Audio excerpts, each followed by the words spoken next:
Louie T. Welcome to the command post. You know what it is. Post up. Take command. I, of course, am your commander-in-chief, Louie T. Thank you for joining me. We got preseason football, folks. I don't know if you were paying attention to tonight's Hall of Fame game. Raiders, Jags was postponed briefly due to some inclement weather. It was supposed to start at 8, started around 8:40. I caught the first quarter and a half before I came on here with you guys.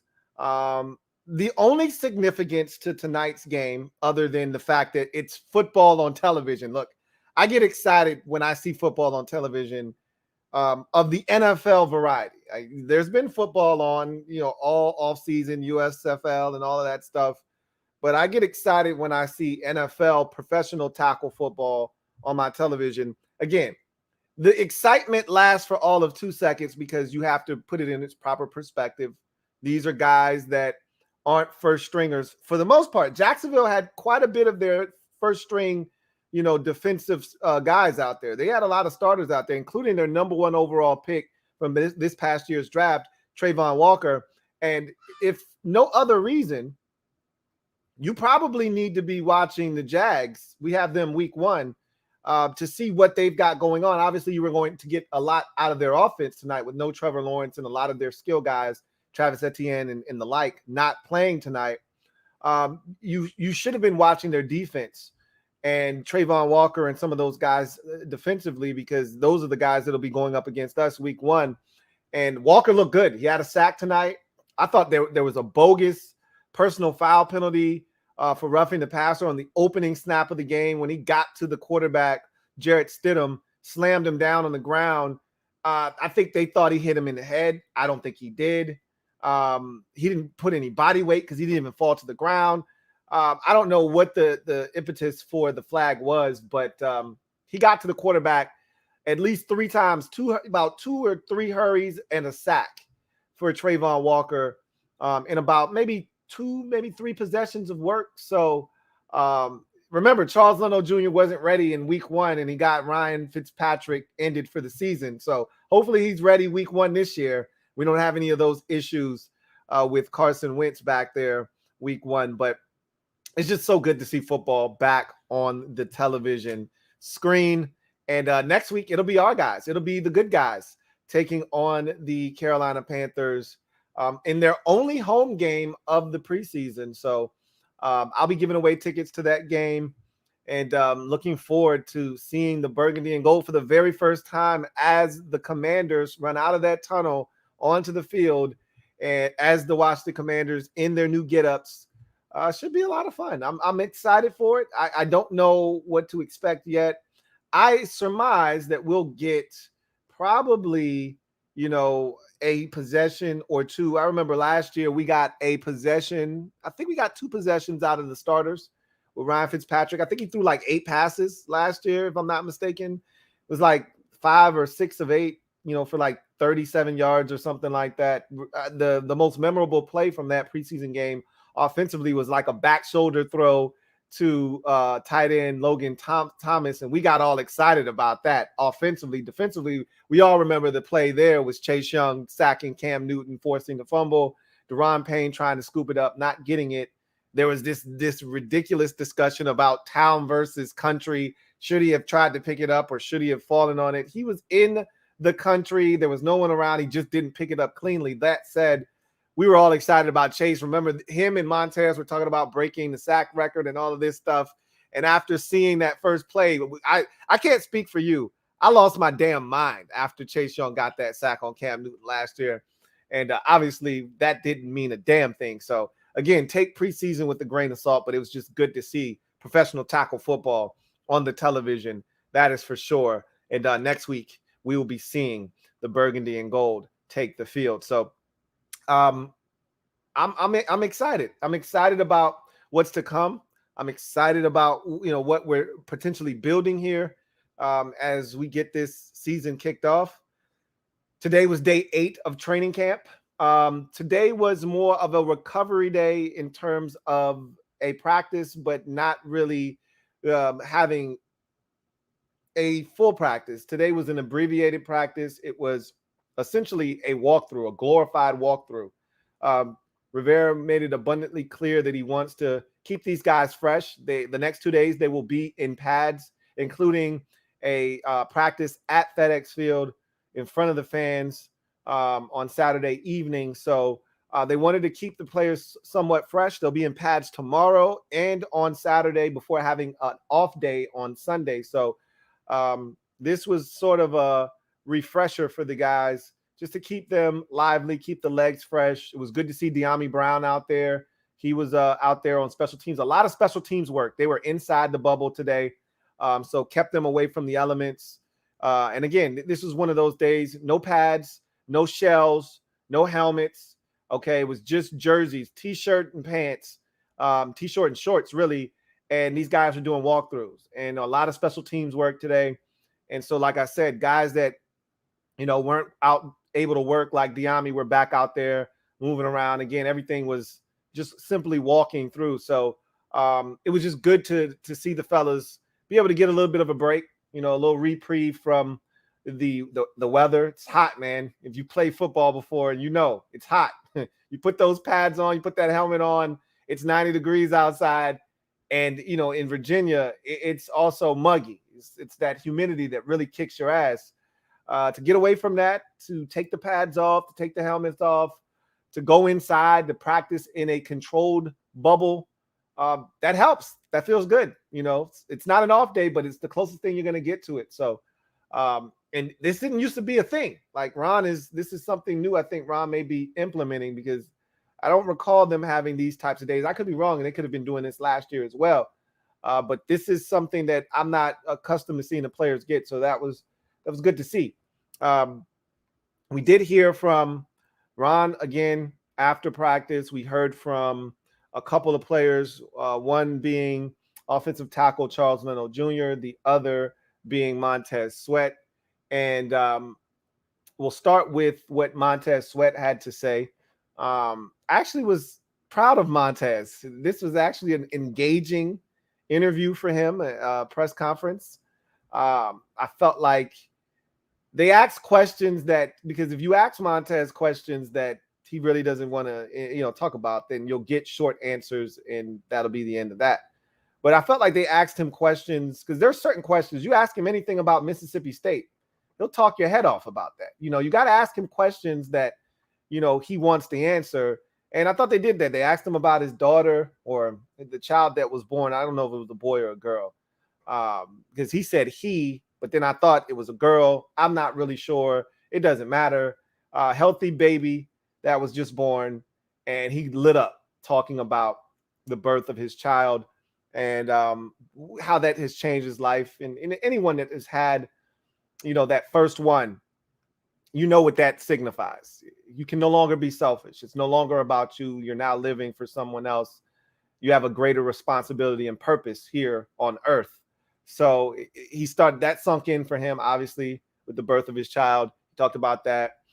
He talked about getting better, just feeling like last year wasn't good enough. I'm glad he acknowledged that last year wasn't good enough, even though I felt like he was trending in the right direction. We were expecting big things from him, and for him to only have 5.5 sacks, I believe, at the time of his injury, 5.5, something like that. That wasn't what we had envisioned for him nor Chase, before the season started. So, he talked about wanting to be better, talked about, adding moves to his Rolodex. And Charles Leno even said that, he's added quite a few moves to his repertoire.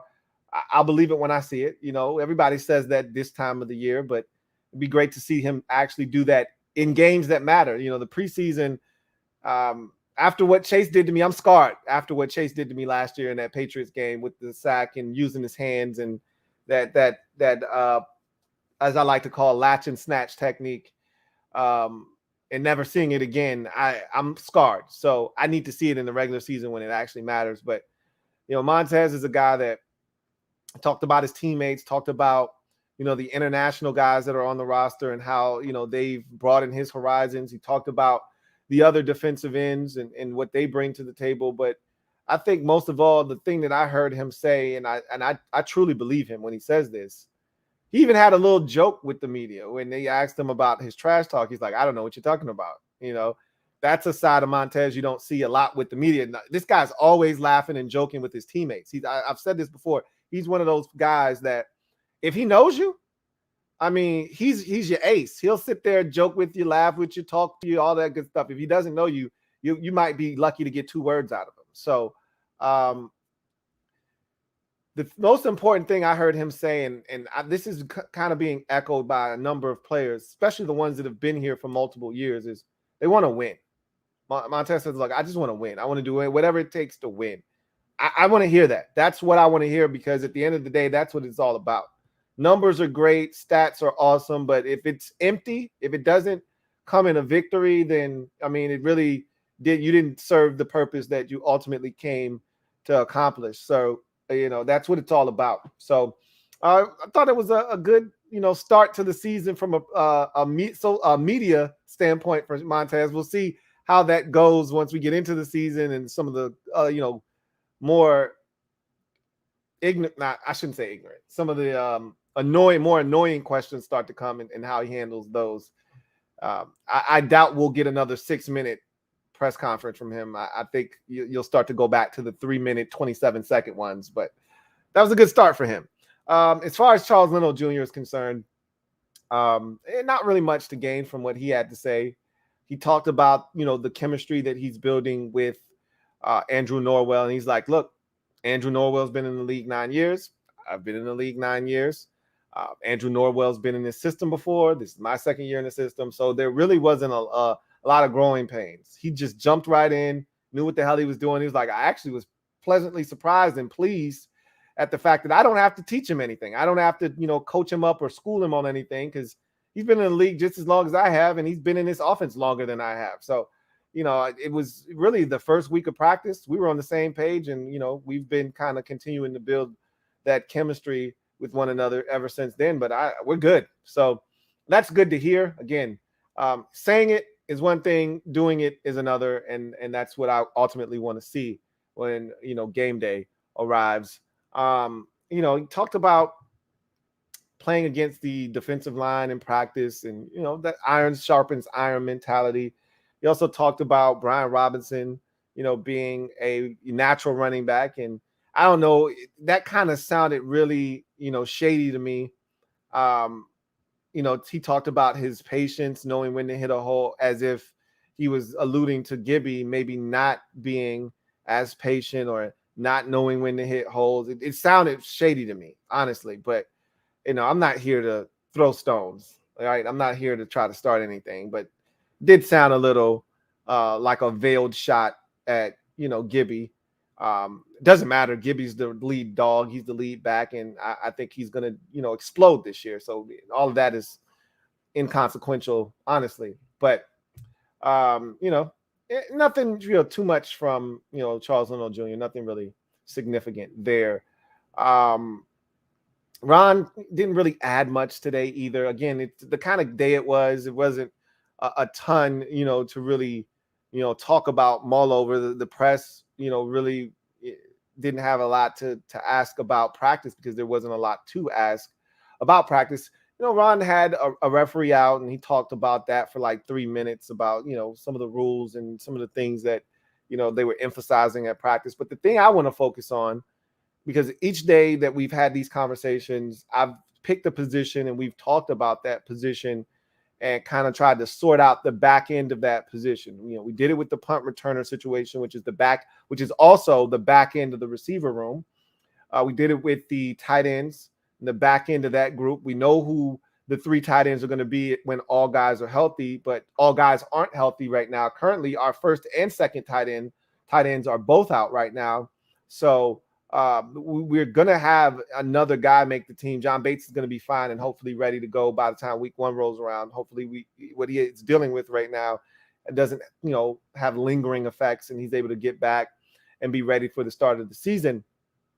But somebody's going to make that football team that probably would not have made the team had Logan Thomas been healthy. So we talked about that. Defensive end is the same thing. And I referenced this yesterday. I talked about the defensive end position. I talked about, no, the decision that will have to be made in regards to Chase Young, it'll be interesting because if they think he can be back by week 2 or 3, possibly, hell, even week 4, then you have a decision to make. Do you put him on IR to start or the PUP list to start the season? Because if you do, he is out for a minimum of 4 games, the first 4 games of the season. If you think he can make it back by week 3, you don't put him on the PUP list. But then he takes up a roster spot. And if you want the depth at defensive end going into the game, you're then going to have to keep an extra defensive end that you would not have kept had Chase been healthy, thus taking away from another position on the roster. It's a very tricky situation. I want to talk about the defensive ends. So right now on this team, I think there are 4 locks, probably 5 as of right now. I think the 5th guy is questionable, but I think he's a lock. They brought him in here. Ron's familiar with him. I think he's going to provide depth. I think he's going to make the football team. I think ultimately they're going to keep 5 defensive ends, maybe 6 due to the Chase Young injury, right? Usually the number is 8 defensive linemen, 4 interior, 4 pass rushers, the defensive ends. But that number can easily get to 9 or 10, depending on how the rest of the roster shapes out. Now, I think the number ultimately is 9 this year because I think Chase Young's going to ultimately not be put on the PUP list to start. I think they feel like he may be ready to come back week 2 or 3, possibly at the earliest. And thus, they don't want to keep him on the shelf for a full month if they don't have to. That said, if you just want to be careful, you don't want any setbacks, you don't want to rush him, you could put him on the PUP list, having missed the first month of the season, not have to worry about people asking you, what's the status of Chase Young? Sort of like what I said they should have done with Curtis Samuel last year, which they didn't. They kept yo-yoing him back and forth instead of just placing him on IR, getting him straight, trying to let that groin heal up as much as possible. You don't have to worry about, hey, what's going on with Curtis? Why didn't he practice today? What's the update on Curtis? Is he playing this week? You don't have to answer those questions if you put him on the PUP list. That said, I think he's going to start the season on the roster because I think they don't want to chance the fact that he could be back before the 4-week minimum. And that's going to force them to keep a 5th guy, which is ultimately going to hurt another, position from a roster standpoint. That said, the 4 locks are Chase Young, Montez Sweat, James Smith-Williams, and Casey Toohill. Those guys are locks. They're shoo-ins. They're going to make the football team. I think the 5th guy right now is F.A. Obata, right? And if you keep a 6th defensive end, that's where things get interesting. I don't see them keeping, 2 rookies, second-year guys. I don't see them keeping William Bradley King and Shaka Toney. I think, remember, Shaka Toney made the football team last year. He played special teams, and he may make it again this year.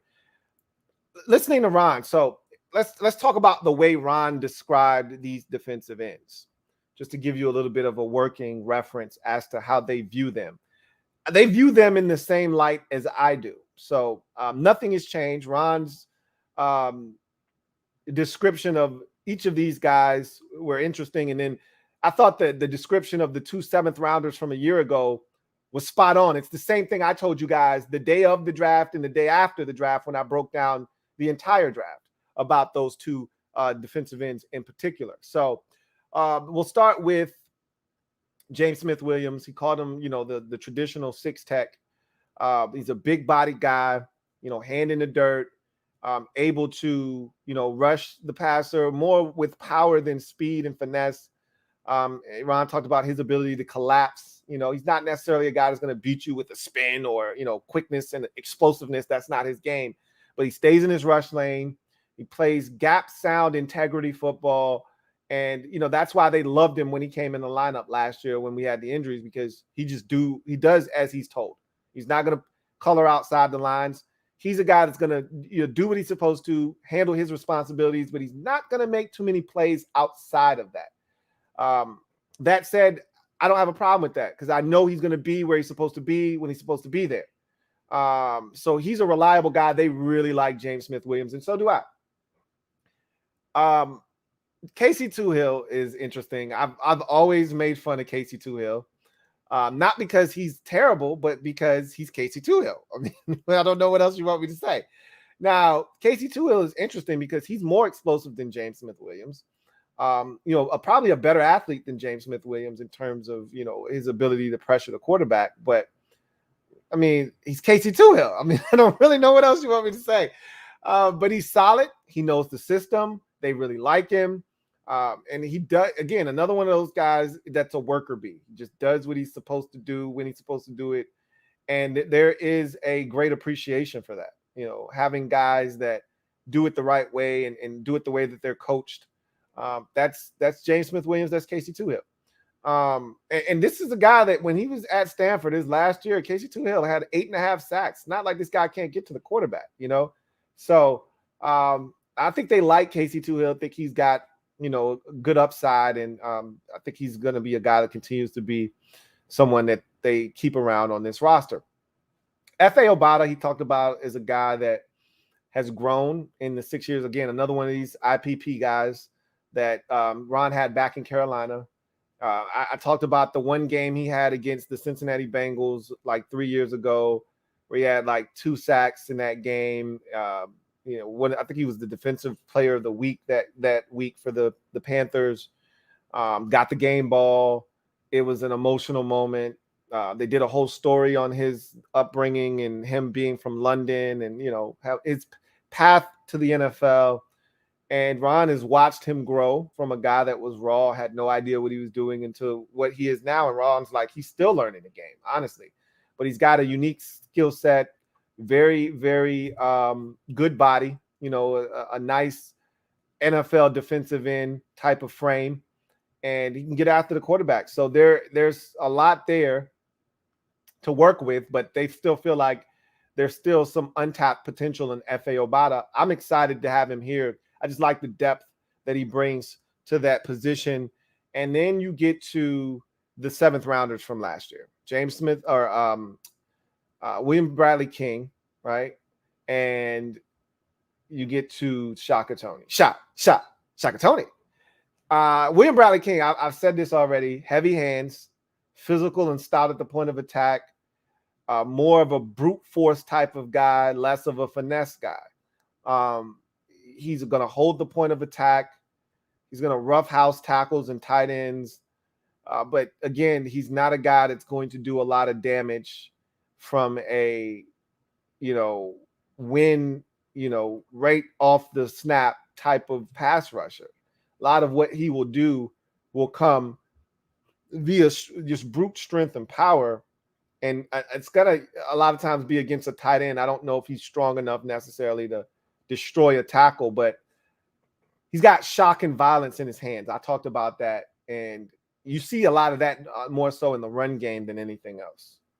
That's how you disengage and get to ball carriers. But with heavy hands, you're able to disengage and shed and get to the ball carrier.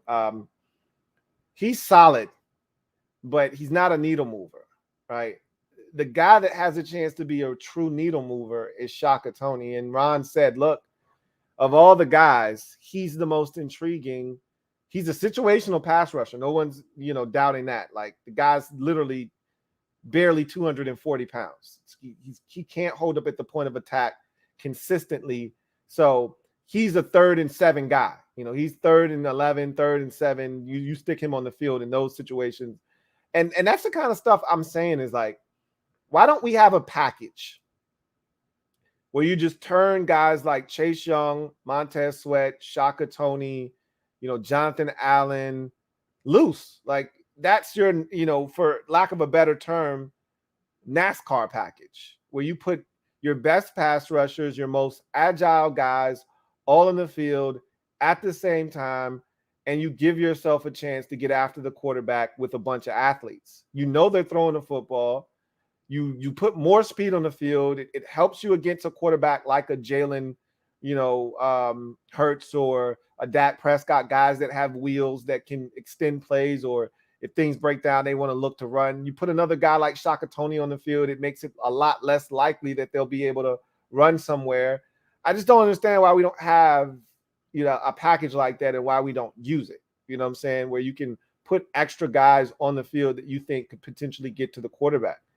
That said, he said, look, Shaka Toney is very intriguing. He's a guy we're watching very closely because he can dip, bend, turn the corner, get to the quarterback. He's explosive. There's something there. And, we just need to continue to work with this kid. But there's a lot there. I think in Ron's mind, Shaka Toney reminds him a lot of Brian Burns, guy that they drafted out of Florida State. The same year we got Montez Sweat, they got Brian Burns in that same first round. And Brian Burns is a skinny guy, long, athletically gifted edge rusher that can bend the corner, dip that shoulder, flatten to the quarterback. And I think they see a lot of that in Shaka Toney. So that's the guy that I told you I was most excited about. A lot of you were like, hey, let's move Shaka Toney to linebacker. I'm like, I don't really think that's going to happen. I think he's a situational pass rusher. I think that's how they view him. And, I think he has the chance. Last year he made the team. I could see him making the team again. Honestly speaking, we don't have a ton of linebackers that you love. Generally, you fill up your roster with linebackers because those are the guys that play special teams for you. But because Shaka Toney looks like a linebacker, he can kind of fit that mold. I think he makes the football team as a hybrid so he can play special teams, run down, cover kicks, things of that nature, but still also be a situational pass rusher in a pinch if you need him to be. So the defensive end position is very interesting. Don't know how many they're going to keep. I think if I'm not mistaken, last year they kept 5. I think it was Chase Young, Montez Sweat, JSW, Casey Toohill, and Shaka Toney. I think they kept 9 defensive linemen last year, 4 defensive tackles, 5 edge rushers. I think that number could be 6, depending on Chase Young and his status and what they decide to do. They may keep it at 5, and they just go into the game with 4 guys active and Chase Young inactive. We'll see. It'll be interesting to see what they decide to do. Obviously, if William Bradley King is on the practice squad again, which I don't see how he's not, you could always bring him up on game day. With the new rules, you'd bring him up on game day and you'd be fine. So I think they'll be fine. I think 5 guys make the roster, especially if Chase Young is healthy. But, F.A. Obata and I think Shaka Toney round out that group behind Sweat and Young, James Smith-Williams, Casey Toohill, F.A. Obata, and Shaka Toney. So 6 is the magic number. 5 of those guys are going to be, rotational guys that you'll see on the field in some capacity. You hope you don't see them as much, but, we'll see. I think you're going to see a lot more Sweat and Young this year than you did in previous years, but we'll see what happens. So that was pretty much day number 8. Not much to really speak of. The pads go back on tomorrow, and then the big practice out at FedEx on Saturday before the guys have a day off on Sunday and then hit the field again and start preparing for their preseason game next. I want to say it's next Friday, if I'm not mistaken. What's today? The 4th? I think they play on the 12th, if I'm not mistaken, is their first preseason game. And like I said, the only home preseason game against the Carolina Panthers. It may be next Thursday. I got to check and see. Anyway, let's see. I got last week I had a video for you guys that I did asking you guys who would be the most impactful, and I gave you 5 different scenarios with 2 players in each of those scenarios being pitted against one another at various positions.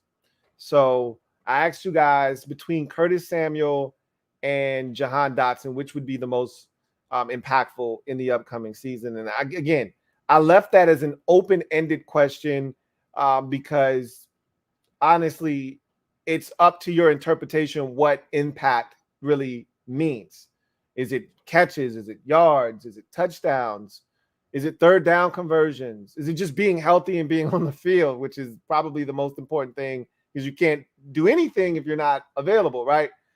But that's up to you as to what impactful, what defines impactful, right? But which one would be the most impactful in the upcoming season? The rookie Jahan Dotson or the second-year player here in Washington, but the guy that's been in Scott Turner's scheme the longest, and Curtis Samuel? I asked you, staying with that position, who would be more impactful? Second-year receiver De'Ami Brown, or what are we now? Fifth year of Cam Sims, fifth-year wide receiver, Cam Sims. Then I moved to the running back position. Everybody wants to talk about Brian Robinson and versus Antonio Gibson. Gibson's going to be the lead dog for this football team to start the season at least. We'll see what happens as the season progresses, but Gibson to me is going to be the lead dog, and I've already said this is going to have a big year. That's my thought. But I said, everyone likes to conveniently skip over J.D. McKissick as if he's not a huge part of this offense, as if this offense didn't go to hell in a handbasket when he got injured late last season. Like, who's going to have a more impactful season, J.D. McKissick or Brian Robinson? I also went to the tight end position offensively, and I said, who's going to have a bigger impact in 2022? Is it going to be John Bates, or is it going to be the rookie Cole Turner?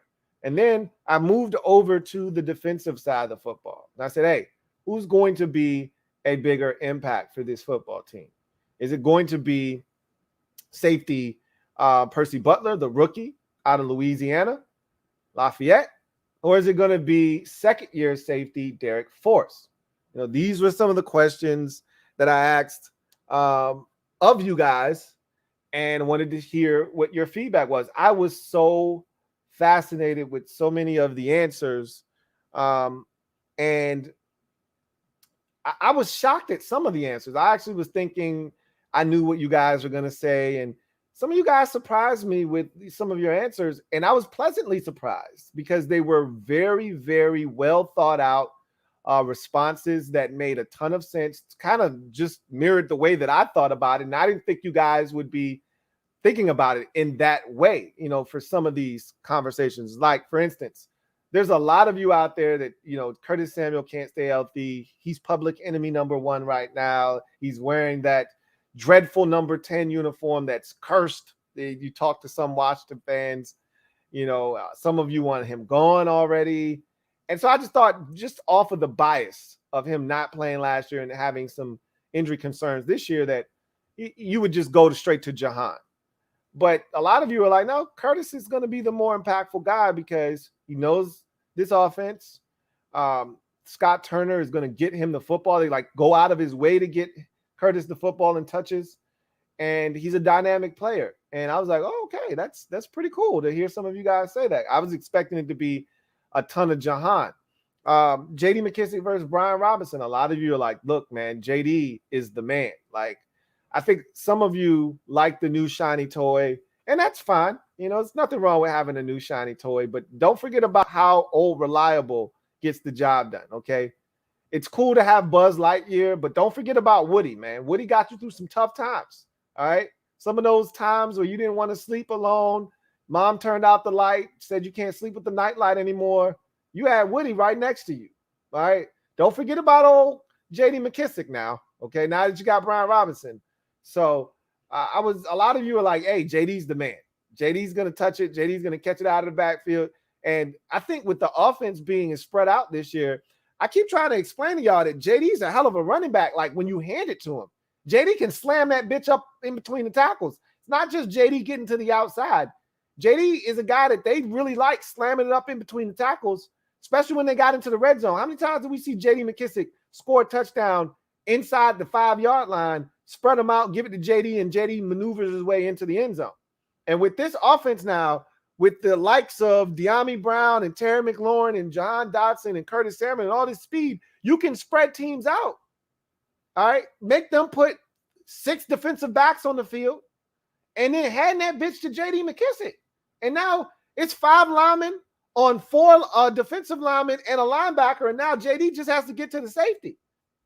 So I think you're going to see a lot more J.D. McKissick as a runner this year too. I think y'all are sleeping on the fact that J.D. can get it done there. So a lot of you are like, yo, it's JD. Okay, I like it. I like it a lot.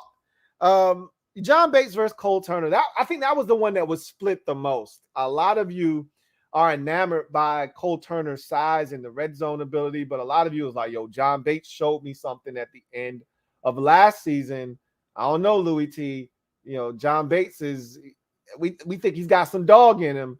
I am less gung-ho on John Bates. You guys know that. I told you I think John Bates is a serviceable, tight end, TE3. I was more excited about him when we got him. And then as I watched him play, I think I was like, he's all right. I think I overhyped him a bit. He made some plays last year, but I think he caps out as a TE3, a high-level TE3, one of the better TE3s in the league, and as a low-level TE2, back into the league, tight end 2. I think you could do a lot better than John Bates as a TE2, and I know some of you are like, Louis T, you tripping, and that's fine. We don't have to agree there. He's got to show me something. I see a lot of TE2s around the league, and I'm like, hey, I could use some of that, an infusion of athleticism, a guy that can run, separate, all that good stuff.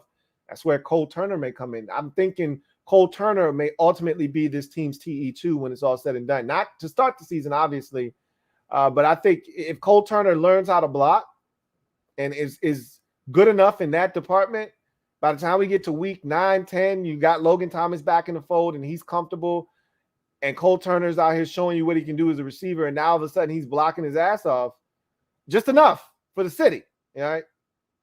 Blocking just enough for the city. I'm asking him to block.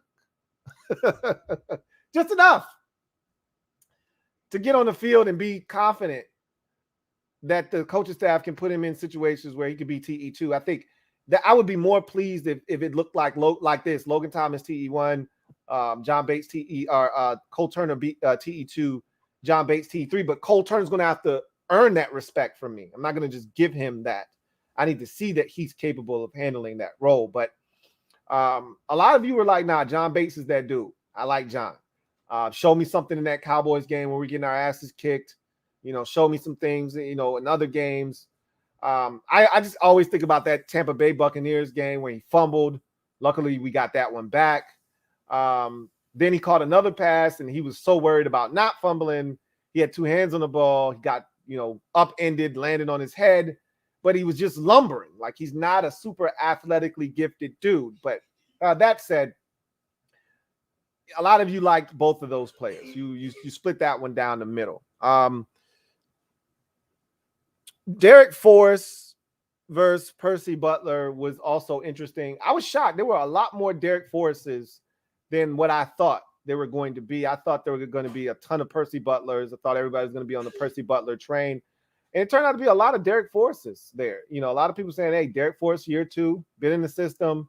I think they're going to give him an opportunity. And a lot of you said kind of were echoing each other, like, hey, I wouldn't be shocked if Percy Butler is that guy by week 8, week 9, as you get later on into the season. But early on, I think it's going to be Derek Forrest. That's some really perceptive stuff. I like it. And then De'Ami Brown versus Cam Sims. I think the vast majority of you said the same thing. And I kind of feel the way that you do. And I think the prevailing thought was, if Cam Sims got the amount of opportunities De'Ami Brown is going to get, he would be the guy. But just off of sheer number of attempts that he's going to get, snaps he's going to get, you go with De'Ami Brown, because that's the guy you drafted in the 3rd round last year. That's the second-year receiver that you're trying to get, instill confidence in.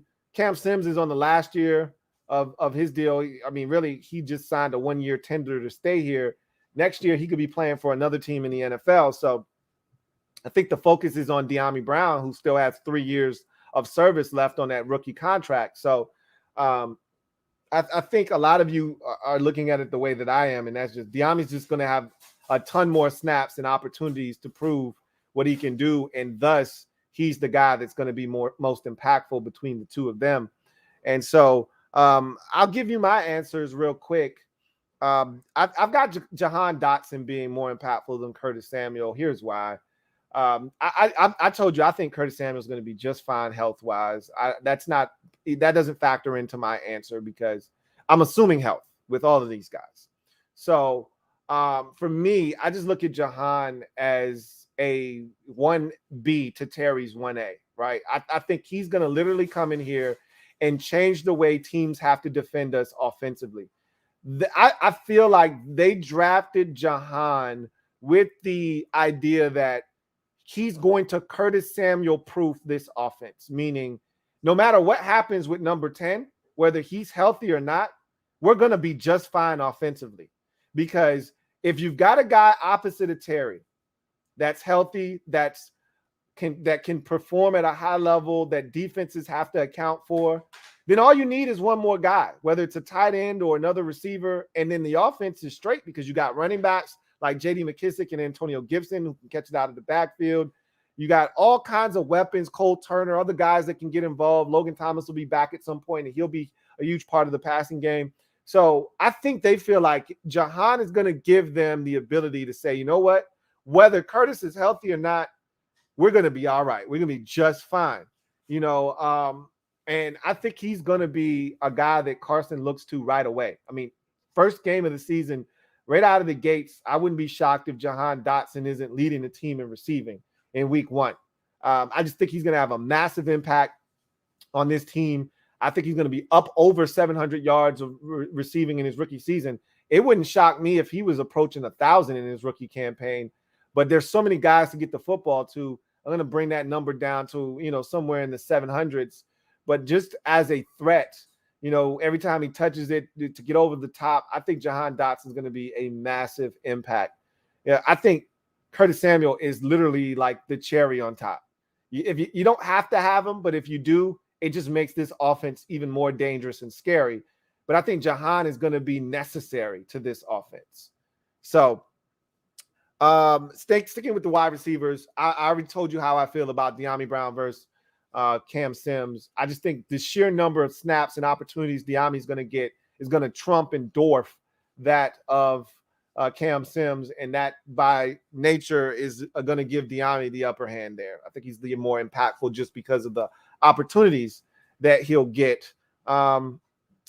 J.D. McKissick versus Brian Robinson. J.D. McKissick all day, every day. I've already said J.D. McKissick is a lot more important than people think. I think he could ultimately be right up in there in terms of, touchdown leaders on this football team combined from a rushing, receiving standpoint. He's such an impactful player. And so I think J.D. McKissick is going to be way more impactful than that of Brian Robinson. Don't sleep on Brian Robinson, but J.D. McKissick is that dude in this offense. John Bates versus Cole Turner.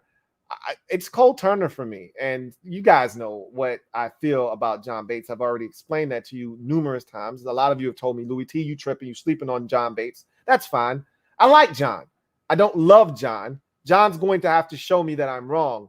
Cole Turner, on the other hand, I know what exists there. I know the athleticism. I know the size. I know the ball, the catching radius and the ability to go high point the football. I know what this guy is capable of. I'm listening to people talk about his ability to run routes because he has that receiver background. I'm listening to people talk about how quickly he gets in and out of breaks and is able to separate. I'm excited about him. I think he's what the game's been missing at the tight end position for us, especially behind Logan Thomas. I think this is the guy that I've been waiting for as a TE2, possibly a TE1.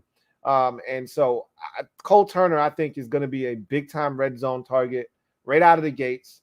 I think he's a guy that even when Logan Thomas comes back, they're going to be trying to set him up in situations. You get to the 6-yard line, I see Cole Turner being split out wide against a safety or a linebacker and running a back shoulder fade or running just a fade where they throw it up and he just goes and gets the football. I can see him being utilized as a weapon down in the red zone, and that's where it counts the most. It's great to have your offense moving the football from 20 to 20, but where you make your money in this league, especially as an offensive coordinator, is can you just diagram and scheme up ways to get your team into the end zone in close quarters where the field is shrunken and the defense has less field to defend. And I think it's so much easier when you've got a 6'6", 6'7" target that you can just throw it up to in Cole Turner. So I think he's going to be the more impactful player amongst the two of them. And then finally, Derek Forrest versus Percy Butler. I'm going with Percy Butler because they drafted this kid in the 4th round. They see all of the potential.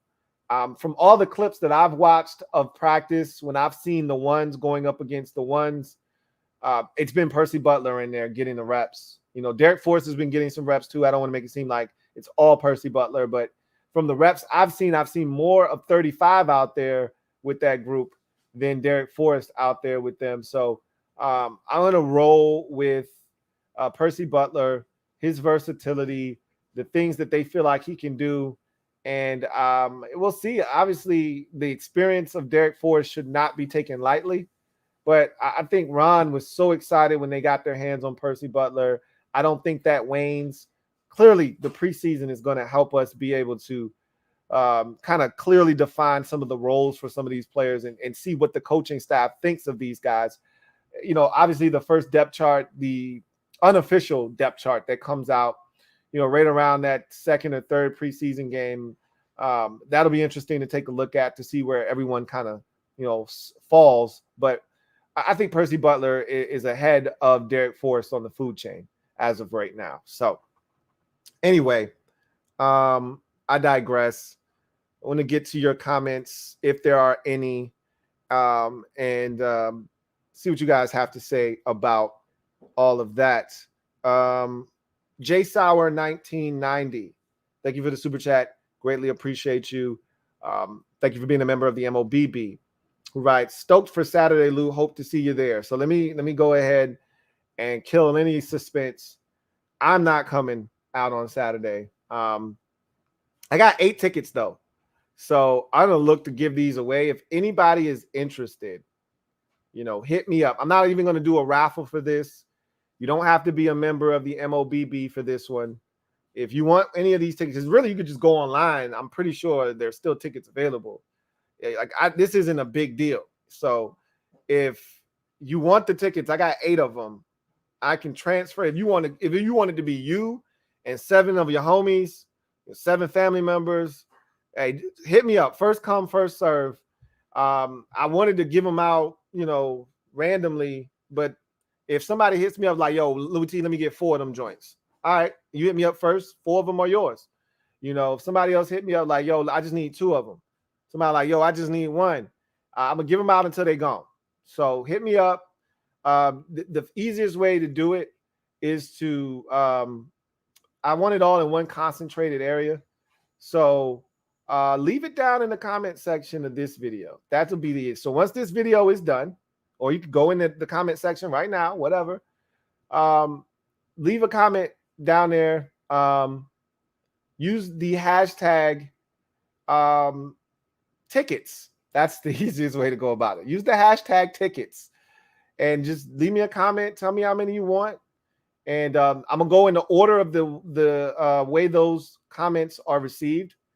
And I'll transfer you guys the tickets. If they allow me to do it, I'm going to go on my Ticketmaster account and check and see if I can give 4 out here, 2 out here, 1, whatever. Or do I have to give all 8 to one person or whatever? We'll see. But the reason I'm not coming, my wife is super paranoid right now. She's like, yo, I don't even want you going to the gym because of the monkeypox. She's starting to freak out about this. And she's in the school system. So, you know, she sees a lot of shit. So she's a lot more hyper vigilant to this stuff than I am. I work from home. I don't leave the house as often. So this shit doesn't affect me. I'm like, yo, I'm going out here on Saturday. She's like, I don't know if I'm comfortable with that. So I probably have to take a rain check on this one. At some point, I'm gonna get out because I'm dying to, you know, chop it up with y'all, meet some of y'all in person. My goal was to come out on Saturday and tell y'all what section I was gonna be in. Tell y'all if y'all, you know, at the practice, come look the kid up, you know, and we can come kick it, watch practice together, all that good stuff. Jason Wright and Tim Hightower were having a little get together for season ticket holders before the practice. So I was going to come to that and then come to the practice. I don't think I'm going to either one now. So it's not a big deal. I'm not tripping. But I know a lot of you will be out at FedEx on Saturday. And I look forward to some reports from a lot of you guys telling me what you saw and kind of deciphering what happened at practice and hearing first eye accounts of what's going on out there. Ron talked about putting on a nice show for the fans and kind of feeding off the energy of the fans on Saturday. So I anticipate a really good practice. I think they're going to have a lot of team periods there with some hitting, to try to, get the fans involved. So should be a good practice on Saturday. I'm looking forward to hearing what you guys are seeing out there from some of the players. But I'm stoked for Saturday as well. They're probably going to have it on the Washington site like they did last year. So I'll be able to watch it there. And so, I look forward to hearing from you guys as well about how it went. Metaphor, thank you for the super chat. Greatly appreciate you. Thank you for being a member of the MOBB. My guy, Metaphor, writes, Ron focused on Jags team tonight. That's our game one game plan. Also, see y'all Saturday at practice. General admission, baby. Well, that they're already game planning for Jacksonville. That's what you do. Is everything you're doing right now is working up until game number 1. So they're not game planning for Carolina or Kansas City or any of the preseason games that we have. Let me see who the preseason opponents are just to make sure. I feel pretty confident that I know the opponents, but I could be wrong. So let's take a look at this real quick. Yep, it's Carolina, Kansas City, and Baltimore. I'm really hoping that second preseason game, that's turning into the new, dress rehearsal because a lot of teams aren't playing their guys in the third preseason game. That's going to be a great test for the defense, the guys that are playing. I would assume that the most players you're going to see in any preseason game will be that second one. That's on the road at Kansas City. That's Patrick Mahomes and company. That should be fun. Even if Mahomes and company are only in for one possession, that should be great for the defense to see where they are. You don't want to see Mahomes and company go right through them like a hot knife through butter.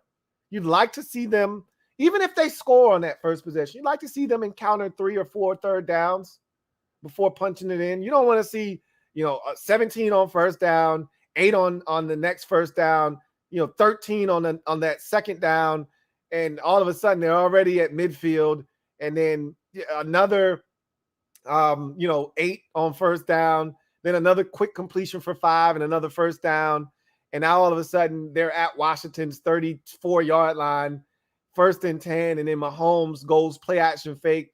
It tosses a dime to Mecole Hardman for a touchdown, and they're done. Or, throws it to Mecole Hardman down to the 7 for a 27-yard gain. And then 2 plays later on 2nd and goal from the 7, he throws a touchdown pass to Travis Kelce, and their night's done. And Patrick Mahomes was 7 of 8 for, 72 yards and a touchdown. You're like, yikes. It's preseason, but still, that's the shit you don't want to see, right? So, because I assume that we're not going to get a ton of starters in week 1. You may get the starters for a possession or 2 on both sides. The Panthers, however, may play their starters a little bit more. They're a younger team. They just got Baker Mayfield. He needs as many reps as he can get. So it wouldn't shock me if you saw Baker Mayfield out there and they have their starters, because they're not going to leave Baker Mayfield out there by himself with a second unit offensive line and no weapons to get the football to. So I could see a whole quarter, or maybe 3 possessions or something like that being dedicated to the Panthers offensively to give Baker Mayfield some run if he's ready, right? So our first preseason game is going to be intriguing because we're playing a team that's not a veteran. Like last year, we're playing the Patriots, even though they had Mac Jones, and we saw Mac Jones for an extended period of time. Mac Jones actually lit us up. I think he had like 13 or 14 straight completions to start. They were dink and dunkers, right? There weren't anything stretching the field vertically, but still, this is a young team. That's the Patriots. That's Bill Belichick. He knows how to handle the preseason.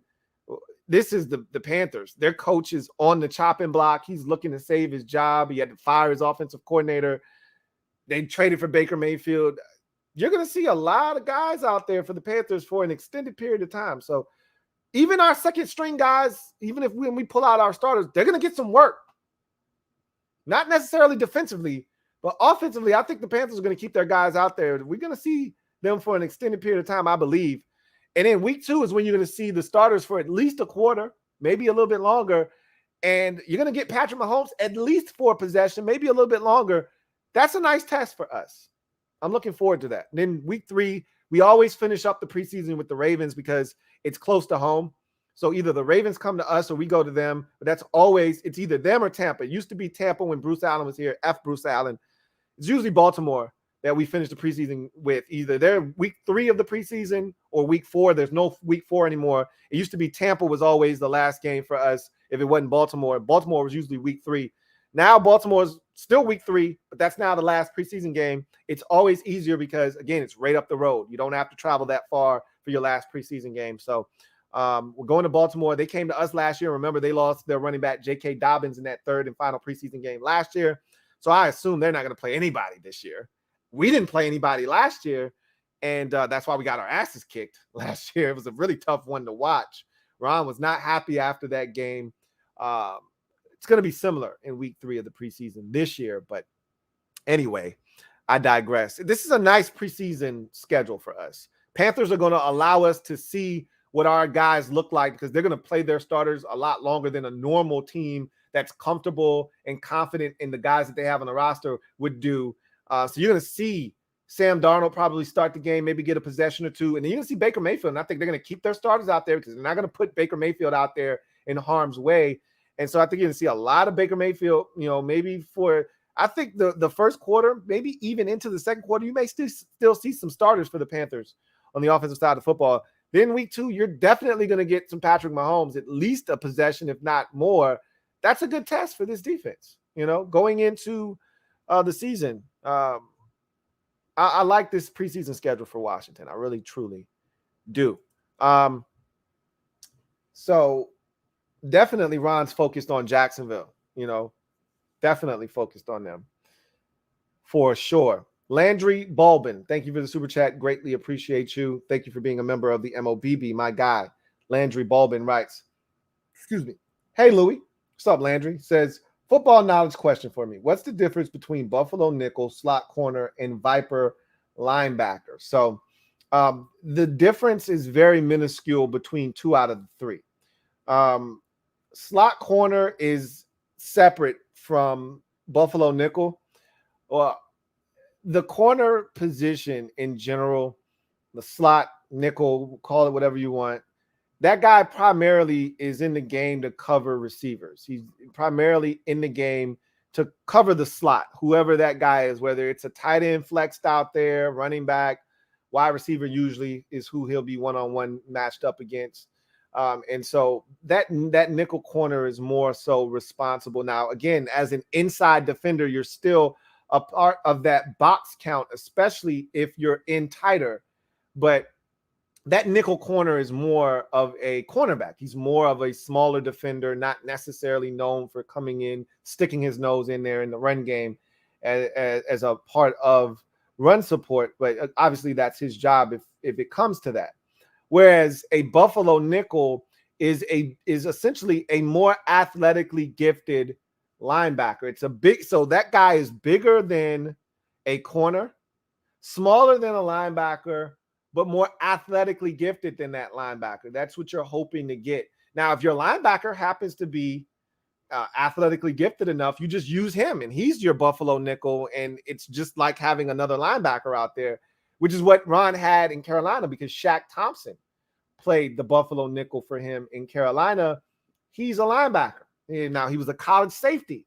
So, and Thomas Davis, college safety, converted NFL linebacker. That's what you're looking for. That hybrid body type of a guy physical enough, big enough, physical enough, but athletically gifted enough out in space to be able to maneuver, cover the slot if need be, but be able to come in, get into those run fits, and be a part of the run defense, and help there as well, blitz, in certain situations, things of that nature. So the Buffalo nickel, that's what the B is for. That's why it's called Buffalo. It's big nickel. So it's supposed to be a safety a lot of times. It was Cam Curl in his rookie season. Last year, it was a lot of Landon Collins. It's usually a safety because the B stands for big nickel. That's why they call it Buffalo. It's just a way. In the NFL, a lot of times they use a word, but it's usually just the letter that it begins with that really is important. Like if you are going to slide protection to the left, the call might be Lucy, Lucy, Lucy, right? Lucy meaning left. The letter L is left. If you're sliding protection to the right, it might be you get it. It's a word that starts with R. So it might be Roger, right? That means we're sliding protection to the right. We got a hot guy coming off to the right. We want to pick him up. Now somebody might be coming hot to my left. I know I got to get rid of the football quickly, but we're sliding protection to pick up this guy that looks like he's coming off my right side. Okay. If you hear Monday, that means we're going on because Monday is the second day of the week, right? So you're going on 2. You're not going on 1. Sunday. We're going on 1. That's snap count. As soon as I say hut once, boom, snap the ball. When I scream out Monday, we're going on the second count. Okay. Second day of the week, we're going on the second count. Okay. It's just little things like that in the NFL. So that's all that Buffalo stands for is B, big Buffalo, big nickel. So the Viper linebacker, that's more of a college thing, but you could call it whatever you want. But that you hear the Viper term more so in college. That's the same thing as the Buffalo nickel, pretty much. It's a hybrid safety linebacker type. Like, for instance, Khaleke Hudson was a Viper at Michigan. He was a Viper linebacker. What is that? It's a hybrid safety linebacker. So it's a guy that's up around the line of scrimmage. He's blitzing, and Khaleke was a hell of a blitzer, which is why I'm like, why not put him on the field in some situations, try to get him on the field in a position that he's comfortable being a blitzer down around the line of scrimmage. I was talking to you guys about one-on-one drills, watching these running backs against linebackers. Khaleke Hudson had a great rush against, I want to say it was Williams, the running back, Jonathan Williams, and he got to the quarterback, or, the barrel that they had there that would have been the quarterback. And it was a hell of a move. And I'm like, I want to see Khaleke get more opportunities. Clearly, they don't trust him. Clearly, they don't feel like they need to go out of their way to put him on the field. But that's a guy that I would like to see in situations that he's comfortable. Put guys in positions to be successful. That's a guy I would like to see on the field in certain situations, just being able to turn loose and say, the same with Jamin Davis, go after the quarterback. That's what you do. He was a Viper at Michigan. So he was always blitzing. He was always down around the line of scrimmage, but he was athletically gifted enough that if they needed him to drop at an angle and get in the hook zone, if they needed him to go out into the flats, if they needed him to run that rail route up the sideline with the running back, he could do that. So that Viper linebacker is essentially a safety that is playing a linebacker position. He's big enough to play linebacker, but more agile, more athletically gifted than your standard linebacker. He can run, cover, do a lot of the things that you would ask a safety to do, but he's bigger and one that you trust down in the box as another run defender. And so, again, the Buffalo nickel and the Viper linebacker are really one and the same. But the slot corner is much different. The nickel is much different. But the thing I think they're trying to combine with Benjamin St-Juste is I think they're trying to have the best of both worlds. Best of both worlds. Oh yeah, I forgot he's canceled, right? So I shouldn't be doing that, right? But anyway, they're trying to get the best of both worlds. They're trying to get Benjamin St-Juste in the slot as a corner, bigger guy that can cover, but also they trust him to come in, be physical, and help in run support. So I think they're trying to kind of get the best of both worlds there, but ultimately that's Cam Curl, that's Percy Butler, that's Derek Forrest. Ultimately, that's what that position I think that Buffalo nickel is going to consist of, but we will see. Good question though, Landry. Thank you for the super chat. Pizzly Pants. I don't know if that's French or what. Thank you for the super chat. Greatly appreciate you. Thank you for being a member of the MOBB. Pizzly Pants. Pizzly Pants writes, John Bates going to show you this year, Lou. By the way, it's Pizzle. Okay. As in faux shizzle pants. Okay. You knew I was going to mess that up because I told you I'm literal. All right. So I read it as it appears, but it's Pizzle Pants. Pizzle for shizzle, my nizzle. Pants. I got you. John Bates is going to show me this year. I hope you're right. I'm always rooting for guys that are on this team. When I say a guy isn't this or he isn't that, I hope I'm proven wrong. I don't want to be right on John Bates, that he's nothing more than TE3 or a low-level TE2. I want him to come out and show me that he's a legitimate TE2 option with, low-end TE1 type of potential. I don't see that. And generally, it doesn't take long to be able to decipher this stuff, for me at least. So I don't see it. He's going to have to show me. I hope you're right. Thank you for the super chat, Pizzle Pants. Tizzy Bang. Thank you for the super chat. Greatly appreciate you. Thank you for being a member of the MOBB. Feel like it's been a little while, Tizzy Bang. Greatly appreciate you. Writes, notice the stripes on the pants. Is that just for practice or did they actually add them into the uniform? Somebody else asked about that.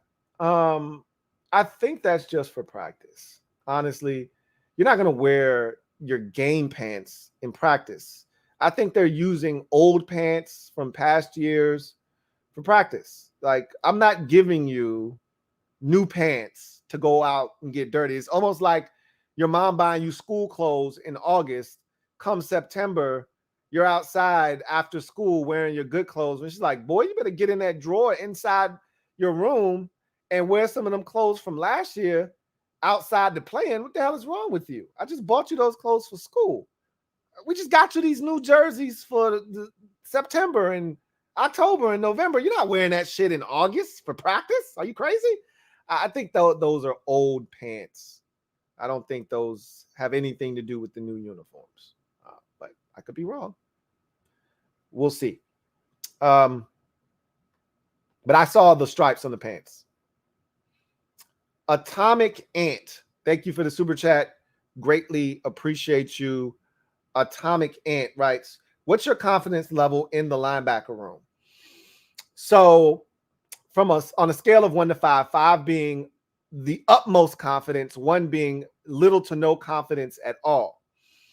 I have my confidence level at a 3 right now. And the potential to go to a 4 is there because I told you I think Jamin Davis is going to be outstanding this year.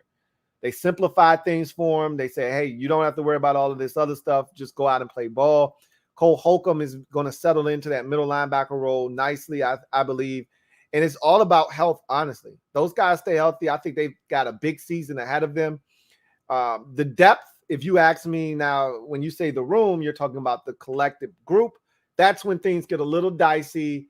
That's why it's at a 3, and it has the potential to drop down to a 2 if we have to tap into that depth throughout the course of the season. They're going to add a veteran. I told you, I think it's going to be A.J. Klein.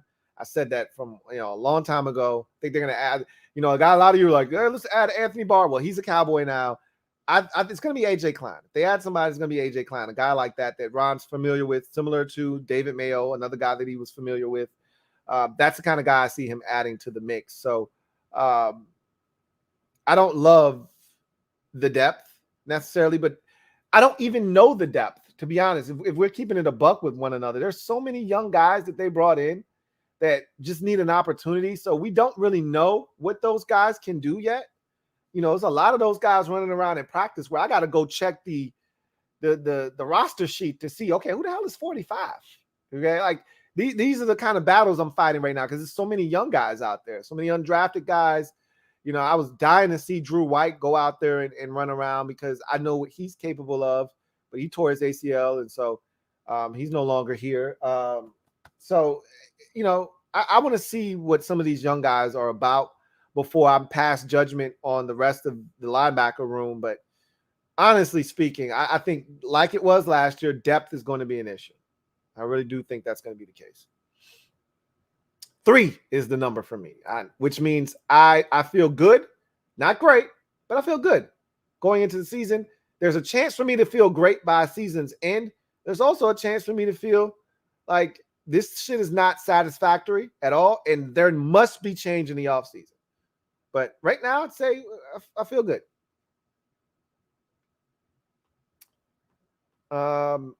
Let's see. Got another super chat here from King of the North. Thank you for the super chat, King of the North. Greatly appreciate you. Thank you for being a member of the MOBB, who writes, the choose wisely questions you asked us last week. I'd love to hear your answers. I tend to have more faith in vets, but these rookies look good, bro. So I gave the answers already. And I remember, I want to say it was you. It might have been someone else. I think it was you who said, I would love to hear your responses.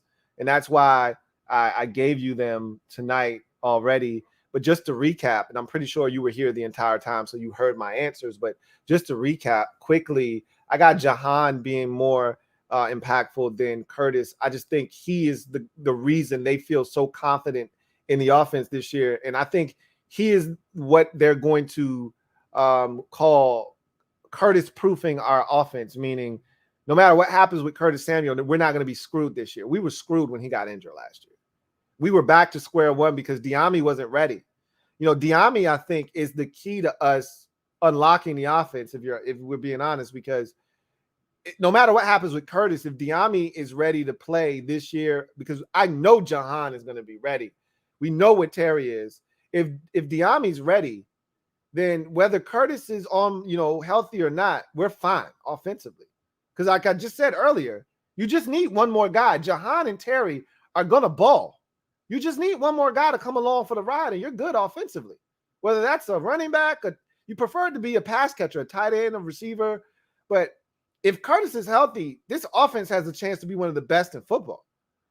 If he's not, then you need somebody else to step up, because Jahan is going to do his part and Curtis is going to do, and Terry's going to do his part. So I think Jahan is going to be the more impactful guy, just from a pass catching standpoint, striking fear in the defense's heart standpoint, having a game plan to stop him, giving Terry some, relief, knowing that, oh man, we got to deal with this other guy on the opposite side now. And Dotson, he's a problem. I think that's going to be the more impactful of the two.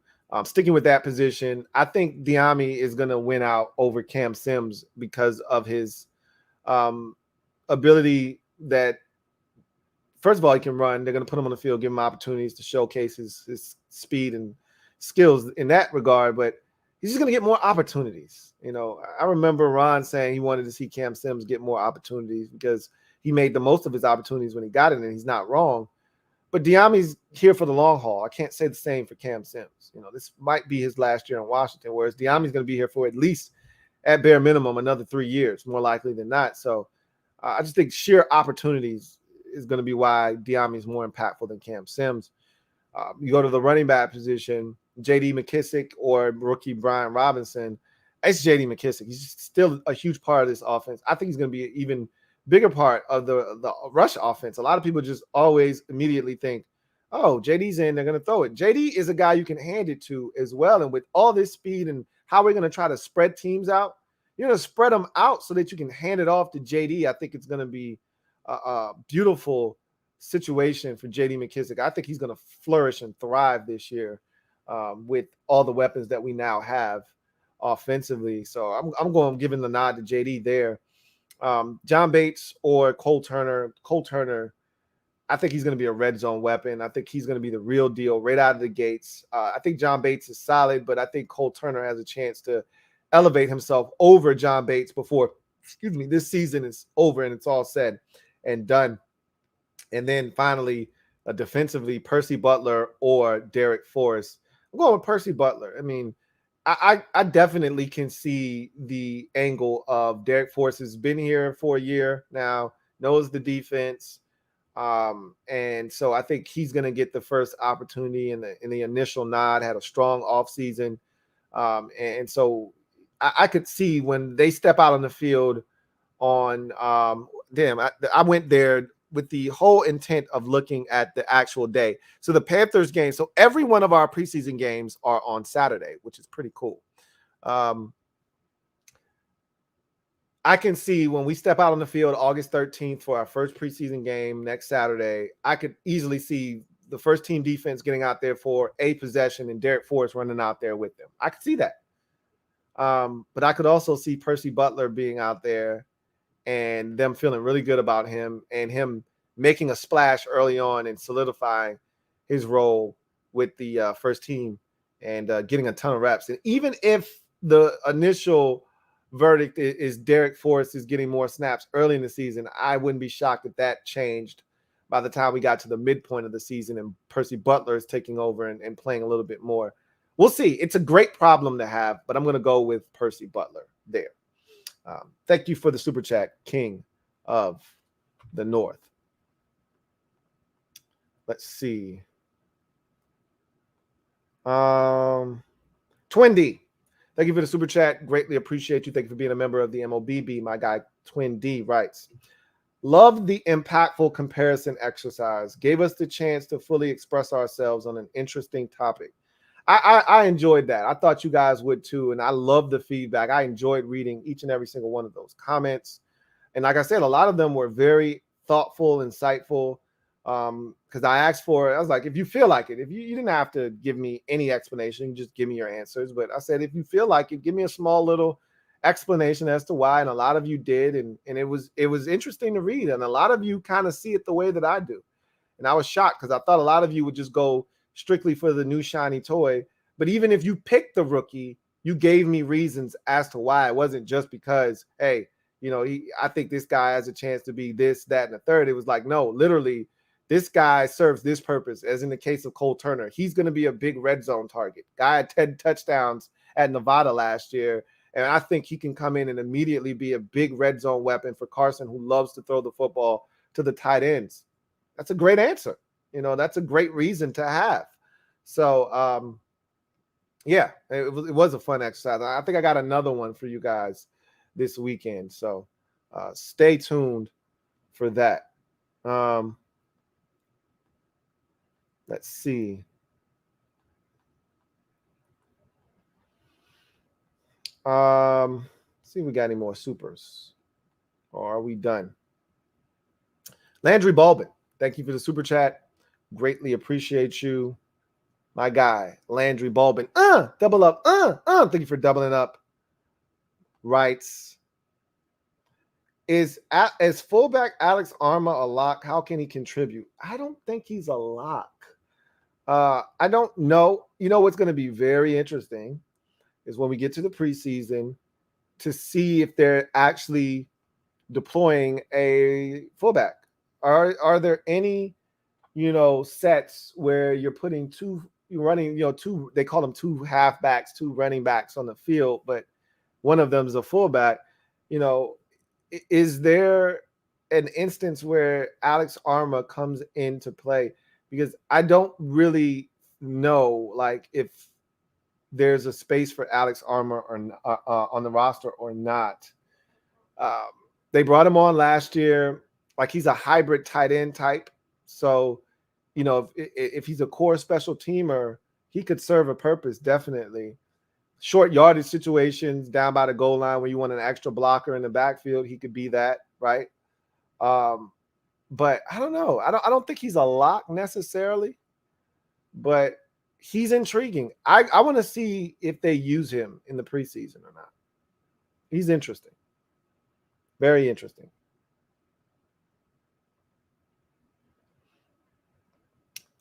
Thank you for that super chat, Landry Balbin. Twin D, double up. Thank you for doubling up, Twin D. Greatly appreciate you. Who writes, Mob, did LT, after watching the Mets beat the Braves tonight, come up with monkeypox as a reason to avoid paying on our bet? LOL. I didn't even know that we lost to you guys. I was anxious to check my phone to see, what the outcome of the first game of the series was. Obviously, I didn't get to my phone fast enough. You told me. Now that you've already spoiled it for me, I'm going to look and see what the final score ended up being. 6-4. You guys beat us tonight. You got to Kyle Wright tonight. Don't worry. You got some of the big boys coming, some of the aces coming down the pipeline. You got lucky. You just missed Spencer Strider.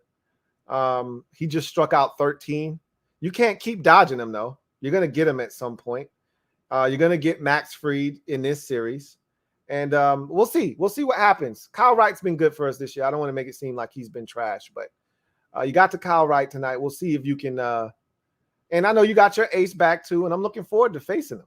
You know, Jacob deGrom, I'm looking forward to it, and it should be fun. You know, you guys have gotten the best of us, but eventually we're going to catch you. And when we do, we're going to pass you.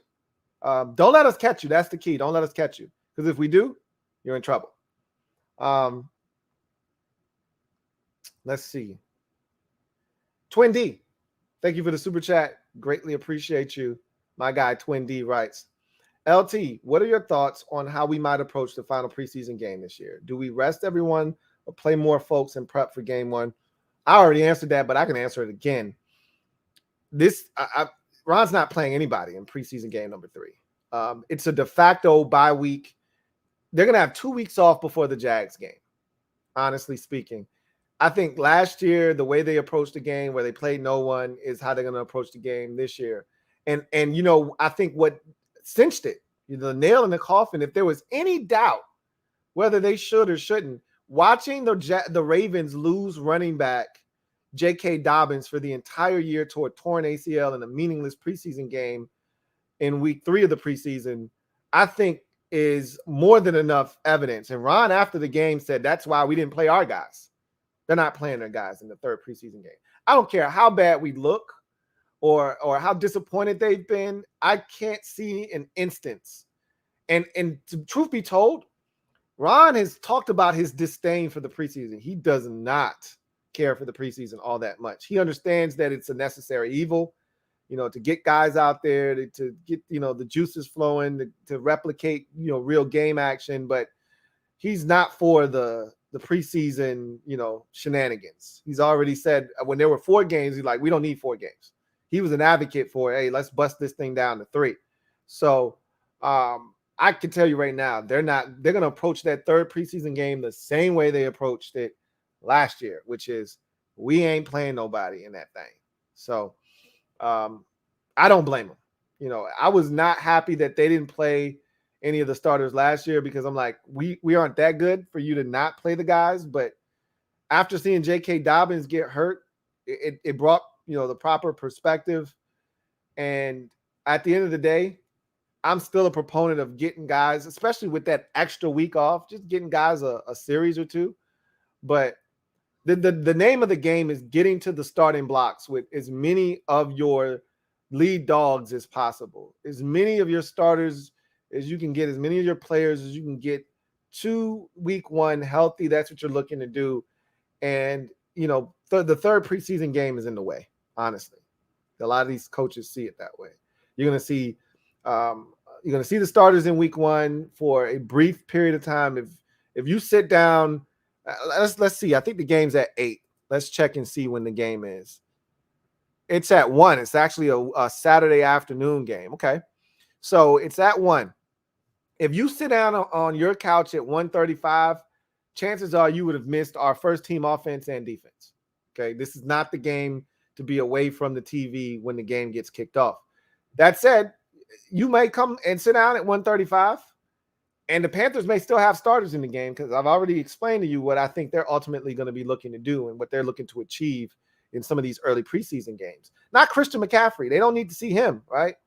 But that's Chuba Hubbard's job. But those quarterbacks, especially Baker Mayfield, they need reps.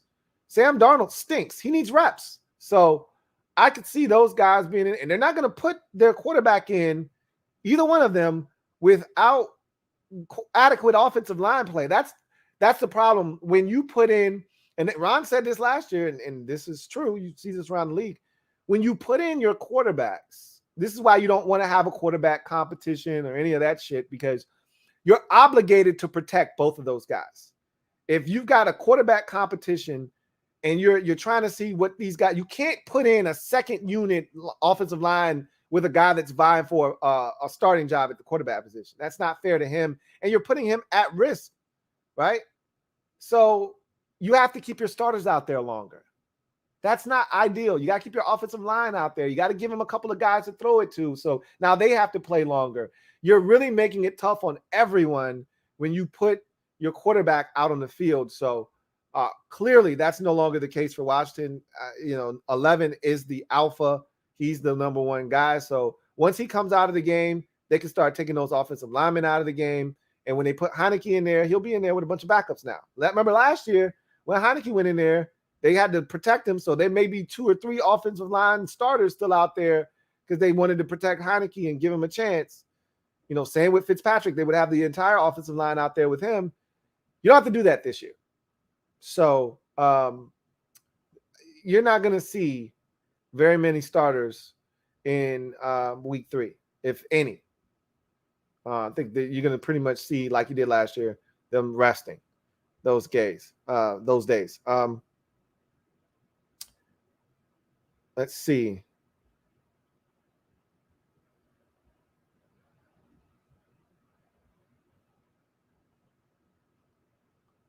I think that was the last super chat. It is. So with that said, we are going to get out of here. Tonight will be a short show. Looking forward to chopping it up with you guys tomorrow. Another padded practice. You'll get another video out of me. I'll probably put out a video maybe Sunday. Since it's an off day, I might put out another video. We'll see. I'll definitely have something to say about the Saturday practice, whether it's Saturday evening, because that practice will probably be over that night around like 9.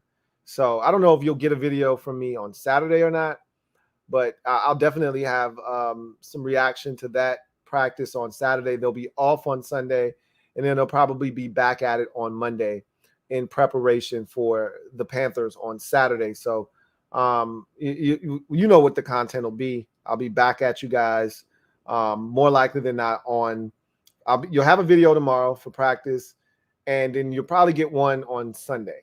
And you know what I'll probably do is put out that one video that I was just talking about on Saturday, and then I'll have another video recapping Saturday's practice on Sunday. That's probably how it'll go. If not, I'll recap Saturday's practice along with Monday's practice in the same video on Monday. That's probably how that will go. But for those of you going to practice on Saturday, enjoy. I'm looking forward to chopping it up with you guys and hearing how practice went. What did you see? And, if you've got any video clips that you would love to share, send them my way via Twitter. Twitter and, Twitter is the easiest way. But if you want to send them in any other way, knock yourself out. But Twitter is the easiest way for you to send a clip to me that I can see. A lot of times when people send me stuff via email, it's a little sketchy. You're asking me to download something. I don't know. Twitter, it's right there. It's in my face. I can see it. All I got to do is click the play button. So, and again, I got 8 tickets to the practice. Again, if you want to go, all you got to do is go on the website, team website. I'm pretty sure there's still tickets available. But if you don't feel like going through all of that, you can hit me up. I got 8 tickets. I'm giving them away. So in any event, I am a Washington fan, etched in burgundy and gold. My Washington spirit will never die. Washington spirit will never fold. Until we meet again, you know what it is. Post up and take command. You guys enjoy the rest of your weekend. You'll see me tomorrow for practice. You'll see me tomorrow again after practice for a wrap-up of the day's work. Saturday, you guys, a lot of you will be at FedEx Field. Looking forward to hearing from you from there. And then they'll be back at it on Monday. So will I. So until then, you guys take care. Again, if you want the tickets, hashtag tickets in the comment section, not the live comments, the actual comment section of this video. Use the hashtag tickets and tell me how many you want. And we'll go from there. All right. First come, first serve. Once they're gone, they're gone. Hit me up. All right. Dejon Bell says, I want your autograph. Come to practice, G. I'm going to be there at some point. I can't tell you when. I'll be there at some point, but it's just so much going on. And with the little ones and my wife tripping, happy wife, happy life, right? I'm not looking to piss her off at the expense of trying to get out to practice right now. God spare life. I'll be here. Hopefully I can say the same for you. And we'll meet up. I'm looking forward to meeting you guys. I've told you I've been trying to get out the house. COVID has complicated everything. You know, 2 years ago, I was going to do a draft party up in the DMV area. This is before I moved up here. I was planning on doing a draft party, having everybody come out, watch the draft together. It was going to be a lot of fun. There were so many different things I was planning on doing. And then COVID hit and it threw a monkey wrench and everything. And really, shit hasn't been the same since, to be honest with you. So, like I said, eventually, I'm going to get up there and we're going to chop it up. We're going to watch practice. We're going to do all of those things. But I don't think it's going to be this Saturday. I know it's not going to be this Saturday. Okay. Wife is getting extremely anxious about practice. So it is what it is. Mr. HTTR, thank you for the super chat. Greatly appreciate you. Who writes, I have 8 tickets if anybody wants them. So look, I mean, it's a lot of tickets out there. Again, their tickets still available, I would assume, if you just go to the team website. Like, you don't even have to get them from me or him. But that's 16 tickets right there. If you really trying to go, like, there's no excuse if you really trying to go. All right. My man right here says he's got tickets. Hit him up. Y'all can work it out in the comment section. I already told you I got 8. If you want them all from me, use the hashtag tickets. But next week, and I will be doing this show, the live show, Wednesday night next week, because there will be preseason football Thursday, and I'm not stepping on any preseason football's toes. So we'll be going live next Wednesday. I'm giving away the tickets next Wednesday live to the preseason game, the 2 tickets to the game against the Panthers. So those, you have to be a member of the mob to be in the entry. And so what we'll do is the video on Tuesday. I probably should do it Monday. The video on Monday, I'm going to have you guys use the hashtag mob in the comment section. And you got to be a member of the mob. So it doesn't matter if you use the hashtag and you win the drawing.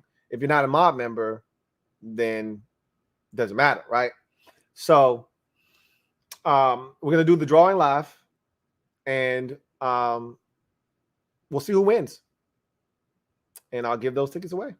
And then that person has probably, I'll give you 48 hours to claim the tickets Friday. I mean, it's a Saturday game, so maybe I should give you 24 hours to claim the tickets. And if you don't hit me up, then I will do another one, and I will hit that person up. You guys know how this goes. So anyway, I digress. You guys enjoy the rest of your evening. We'll reconvene tomorrow. Enjoy the practice on Saturday, because I won't probably see you guys live unless I do a podcast tomorrow. I don't know if I'm going to do one or not, but in any event, you guys take care. God bless, and good night.